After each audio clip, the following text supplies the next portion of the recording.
পল্লবী চানা মশলা খাওয়ার পরে দিয়ে গেছিলো ভাত, আর তার সাথে কিন্তু মাছের মাথা দিয়ে ডাল। আর আমার না ডালে একটুও মাছের মাথাটা পড়েছিল না, আমার এর জন্য খুব দুঃখ হচ্ছিল। অন্য জায়গায় আমার কি সুন্দর মাছের মাথা পড়ে, আর আমি সেগুলো চেবাতে কত ভালোবাসি, কিন্তু এখানটাতে আমার মাছের মাথার একটুও কাটা পড়েনি, আমার খুব দুঃখ লাগছিল।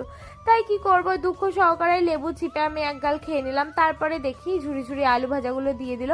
এটারও অপেক্ষা করছিলাম যে শুধু ডাল কি ভালো লাগে বলো তো, যদি আলু ভাজাই না দেয়, চিপসি না দেয়।